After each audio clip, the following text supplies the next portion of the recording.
नमस्कार, स्वागत है आपका सारा देश 100 खबरों में। मैं आपके साथ पायल भुयन।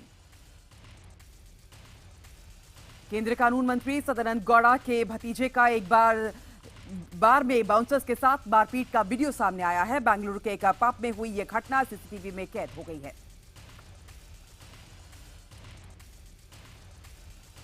सीसीटीवी तस्वीरों में नजर आ रहा है कि सदानंद गौड़ा का भतीजा अभिषेक बाउंसर्स के साथ मारपीट करता है। जब उसे बाहर जाने के लिए कहा जाता है तो वो और हिंसक हो जाता है।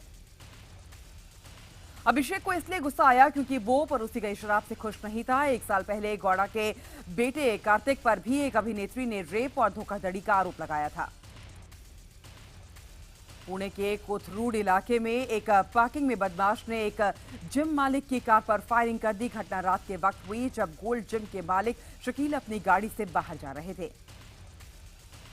और इसी दौरान बाइक पर सवार 2 हमलावर शकील के पास आए और उन पर फायरिंग कर दी। हालांकि शकील इस हमले में बाल बाल बच गए। अभिनेता नवाजुद्दीन सिद्दीकी पर लगे छेड़खानी के मामले में एक नया वीडियो सामने आया है। इस वीडियो को शूट करने वाली महिला का दावा है कि जिस दौरान नवाज ने छेड़खानी की, ये वीडियो उस वक्त का है। वहीं नवाजुद्दीन ने दलील दी है कि उन्हें फंसाने के लिए वीडियो पूरी प्लानिंग के तहत शूट किया गया है। मामले में दोनों पक्षों ने रिपोर्ट दर्ज कराई है। जयपुर में अजमेरी गेट इलाके में लो फ्लोर बस के नीचे एक सिपाही आ गया। बस सिपाही को 40 फीट तक घींचते हुए ले गई। हादसे के बाद बस चालक मौके से फरार हो गया। मध्य प्रदेश के हरदा में किसान ने कलेक्टर के दफ्तर में सुनवाई न होने पर डांस करना शुरू कर दिया। अजब सिंह नाम के किसान ने इसलिए डांस किया ताकि अधिकारी खुश होकर उसकी समस्या हल कर दें और किसान का डांस देख जन सुनवाई में मौजूद आए अधिकारी हंसने लगे। वहीं कलेक्टर श्रीकांत बनोट ने किसान की समस्या को हल करने के लिए तहसीलदार को निर्देश दे दिए। दिल्ली में एक ओवरलोडेड डंपर के नीचे एक स्टीम कार दब गई जिसमें सवार 3 लोगों की मौत हो गई। एक शख्स की पहचान राजीव सूरी के रूप में हुई है जो कालकाजी के रहने वाले हैं। आईआईटी फ्लाईओवर के पास इस हादसे में फायर ब्रिगेड ने कर्मचारियों ने कटर से काटकर कार में सवार लोगों को बाहर निकाला, लेकिन एम्स ट्रॉमा सेंटर में तीनों को मृत घोषित कर दिया गया। इसरो भारतीय क्षेत्र नौवहन उपग्रह प्रणाली IRNSS श्रृंखला के 5वें उपग्रह को आज अंतरिक्ष में भेजेगा। श्रीहरिकोटा के अंतरिक्ष केंद्र से आज सुबह 9:31 पर साल का पहला रॉकेट प्रक्षेपण होगा। इस मिशन की कामयाबी के साथ ही भारत उन चुनिंदा देशों में शामिल होगा जिनके पास नौवहन यानी कि दिशा सूचक प्रणाली है। IRNSS प्रणाली के लिए 1420 करोड़ रुपए की कुल लागत निर्धारित की गई है। अभी तक दुनिया के चुनिंदा देशों के पास ही अपनी नौवहन प्रणाली है, जिसमें रूस की ग्लोनास, अमेरिका की GPS, यूरोपीय संघ की GNSS, चीन के बेइदाऊ प्रणाली शामिल है। दिल्ली के मुख्यमंत्री अरविंद केजरीवाल सुबह 11 बजे कुर्ला कोर्ट में पेश होंगे। ये पेशी 2014 में लोकसभा चुनाव के दौरान मुंबई के मानखुर्द के में गैरकानूनी तरीके से निकाली गई रैली के मामले में है और इस मामले में पुलिस ने अरविंद केजरीवाल समेत 8 लोगों को आरोपी बनाया था। केजरीवाल के अलावा आरोपियों में तत्कालीन आप उम्मीदवार मेधा पाटकर और आप नेता मीरा सान्याल का नाम भी शामिल है। दलित छात्र की खुदकुशी के बाद डीसी के इस्तीफे की मांग को लेकर हैदराबाद यूनिवर्सिटी में प्रदर्शन जारी है। मंगलवार को छात्रों ने केंद्रीय मंत्री बंडारू दत्तात्रेय के घर के बाहर भी प्रदर्शन किया। कांग्रेस उपाध्यक्ष राहुल गांधी ने हैदराबाद जाकर खुदकुशी करने वाले छात्र रोहित के साथियों से भी मुलाकात की। राहुल ने कहा कि उनके दरवाजे रोहित के परिवार के लिए खुले हैं।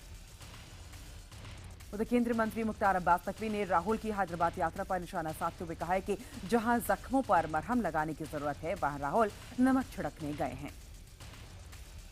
राहुल के बाद टीएमसी नेता डेरेक ओब्रायन भी हैदराबाद यूनिवर्सिटी पहुंचे। उन्होंने इस मामले को सदन में उठाने की बात भी कही। वहीं टीआरएस ने इस मामले में प्रधानमंत्री से दखल की मांग की है और इस बीच साहित्यकार अशोक वाजपेयी ने हैदराबाद यूनिवर्सिटी से मिली डी.लिट की उपाधि लौटाने का ऐलान कर दिया है। उनका कहना है कि दलित छात्र की खुदकुशी के बाद प्रशासन का रवैया पक्षपातपूर्ण है।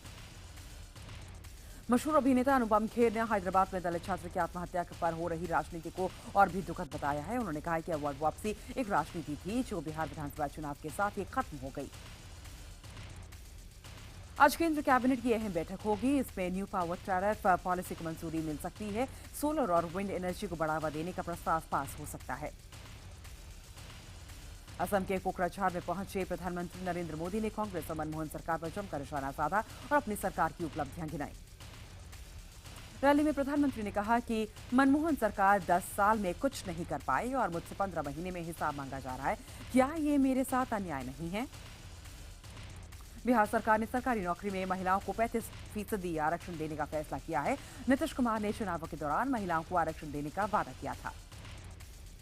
दिल्ली में सियाही कांड के बाद अब वडोदरा में केजरीवाल के पोस्टर्स पर सियाही छिड़के जाने पर हंगामा हुआ है। आम आदमी पार्टी के कार्यकर्ताओं ने इसके विरोध में नारेबाजी की।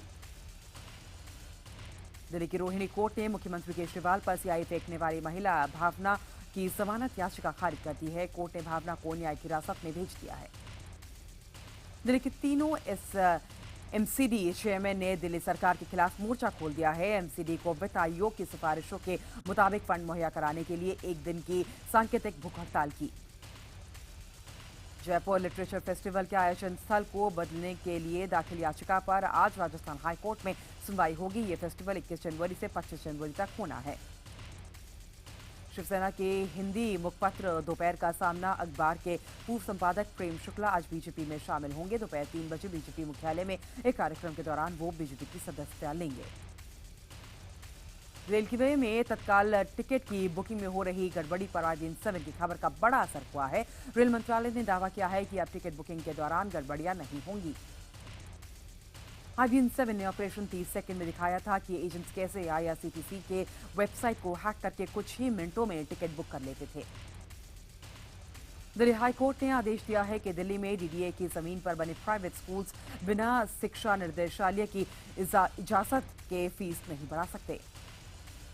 कोर्ट ने कहा है कि अगर कोई स्कूल इस आदेश की अवहेलना करता है तो शिक्षा निर्देशालय उसके खिलाफ तुरंत कार्रवाई करे। इस आदेश का असर दिल्ली के करीब 410 बड़े प्राइवेट स्कूल्स पर पड़ेगा। शीला सरकार की महत्वाकांक्षी योजना बीआरटी कॉरिडोर को केजरीवाल सरकार ने हटाने की शुरुआत कर दी है। 150 करोड़ रुपए की लागत से बने बीआरटी कॉरिडोर पर मंगलवार को पहला हथौड़ा चला। बीआरटी को तोड़े जाने के मौके पर सरकार ने घोषणा की कि दिल्ली में बस लेन में दूसरे वाहन लाने, पार्क करने या बसों के लिए अवरोध पैदा करने पर 2000 रुपए का जुर्माना लगाया जाएगा।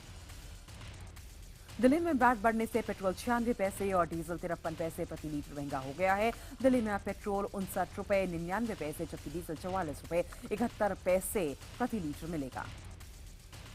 गणतंत्र दिवस की परेड की तैयारी के मद्देनजर सेना के डॉग स्क्वाड ने अपने करतब दिखाए। सेना का ये डॉग स्क्वाड 26 साल बाद परेड में शामिल हो रहा है।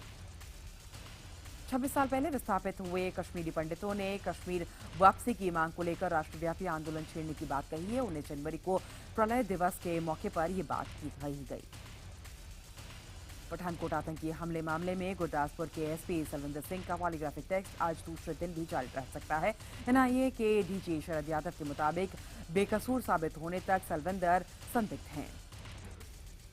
मंगलवार को दिल्ली में सलविंदर सिंह से झूठ पकड़ने वाली मशीन के जरिए पूछताछ की गई। एनआईए ने सलविंदर से पूछताछ के लिए सीएफएसएल को लंबे चौड़े सवालों की लिस्ट सौंपी थी। पठानकोट एयरफोर्स स्टेशन में हुए आतंकी हमले की जांच कर रही एनआईए इस बात की पुष्टि करना चाहती है कि एसपी सलविंदर पठानकोट हमले मामले में कोई बात छिपा तो नहीं रहे। और इस बीच पुलिस नावेद नाम के एक पाकिस्तानी नागरिक की भी तलाश कर रही है जो मई 2015 से गायब है। पुलिस के मुताबिक नावेद का वीजा अगस्त 2015 में खत्म हो चुका है। और इसके अलावा पठानकोट हमला मामले में खुफिया एजेंसियों ने अखलाक नाम के व्यक्ति समेत 3 लोगों को हिरासत में लिया है और 3 से अज्ञात जगह पर पूछताछ की जा रही है। श्रीनगर के पुलवामा में सुरक्षा बलों ने हिजबुल मुजाहिदीन के रियाज मलिक समेत 3 आतंकी को घेर लिया है। ये आतंकी पुलवामा के नियाना इलाके में एक घर में छिपे हुए हैं। सिरसा एयरबेस के पास गांव वालों ने शब्बीर अली मंडल नाम के एक संदिग्ध को पकड़ लिया है। पश्चिम बंगाल के मालदा के रहने वाले इस शख्स से पूछताछ की जा रही है।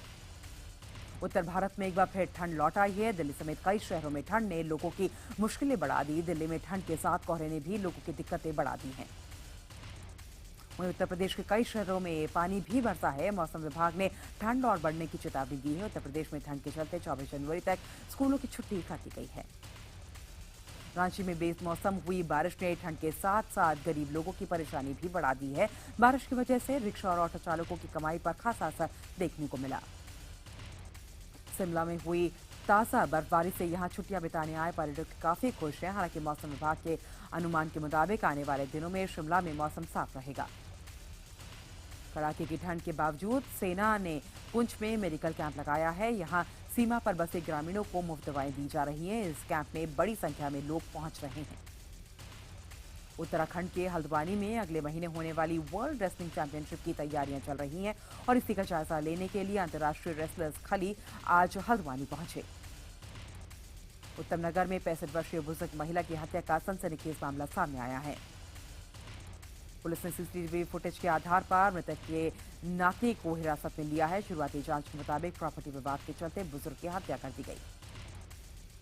मथुरा के व्यापारी इन दिनों बंटी बबली नाम के शातिर जोड़े से परेशान है। ये जोड़ा अब तक कई व्यापारियों को कई हाई प्रोफाइल नंबर बनकर चूना लगा चुका है और पुलिस उन्हें पकड़ में नाकाम है।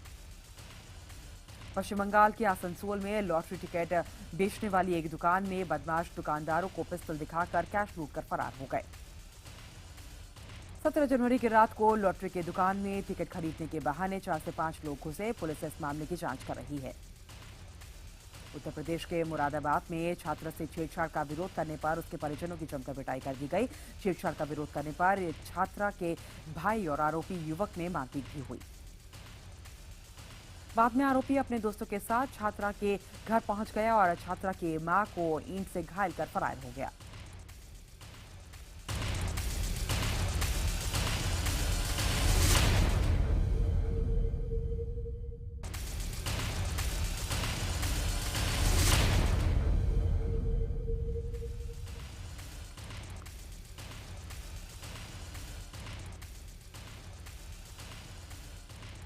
गाजियाबाद में बदमाशों ने बीएसएनएल के एक फ्रेंचाइजी एजेंट से 5 लाख रुपए लूट लिए। बीएसएनएल का एजेंट बैंक में पैसे जमा करने जा रहा था। रास्ते में बाइक सवार बदमाशों ने उसके साथ लूटपाट की। उत्तर प्रदेश के कासगंज में बाइक पर लिफ्ट नहीं देने पर एक दबंग ने युवक की मोटरसाइकिल को आग के हवाले कर दिया।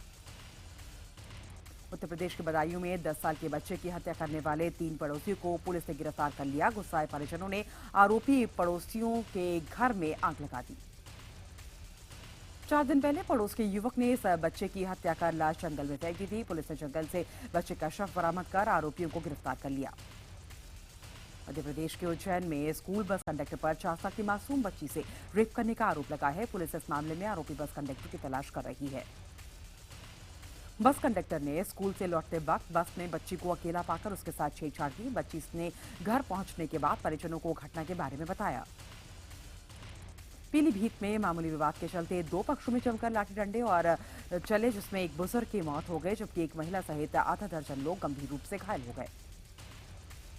घटना की सूचना पर मौके पर पहुंची पुलिस ने घायलों को अस्पताल में भर्ती कराया और मामले की छानबीन में जुट गई। कन्नौज पहुंचे केंद्रीय मंत्री गिरिराज सिंह ने राम मंदिर का मुद्दा उठाते हुए कहा है कि राम मंदिर करोड़ों लोगों की आस्था का केंद्र है और राम मंदिर भारत में नहीं बनेगा तो फिर क्या पाकिस्तान में बनेगा। अपने संसदीय क्षेत्र मथुरा पहुंची हेमा मालिनी ने 27 सड़कों के साथ राजीव भवन और जन सुविधा केंद्र का शिलान्यास किया। इन विकास कार्यों की लागत 1 करोड़ 53 लाख रुपए है। कन्नौज में रेलवे पुलिस ने एक व्यापारी को 10 लाख रुपए के साथ धर दबोचा। पुलिस को शक है कि ये व्यापारी टैक्स बचाने के लिए चोरी छिपे इन पैसों को ले जा रहा था।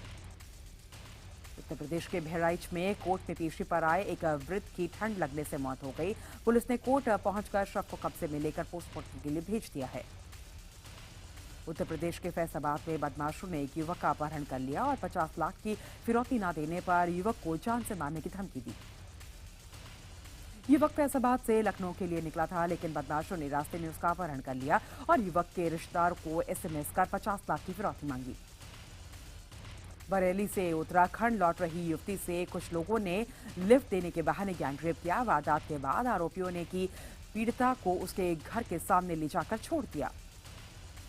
वारदात के कई घंटे बीत जाने के बाद भी पीड़िता का मेडिकल तक नहीं कराया गया। थाने से निराशा मिलने पर पीड़िता ने एसपी से न्याय की गुहार लगाई।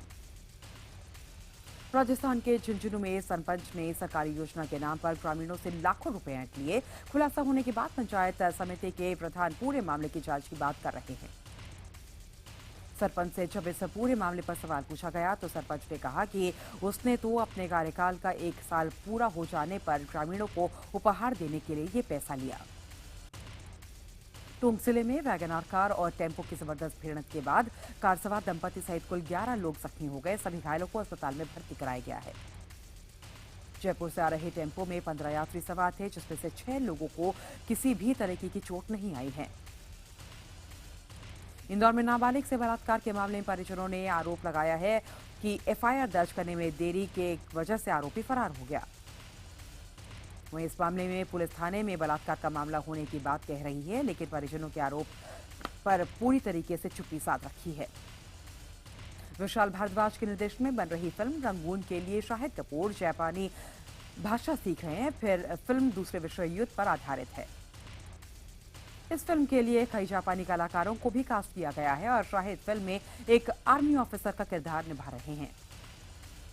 रणवीर सिंह, दीपिका पादुकोण और प्रियंका चोपड़ा स्टारर फिल्म बाजीराव मस्तानी को उत्तर प्रदेश में टैक्स फ्री घोषित कर दिया गया है।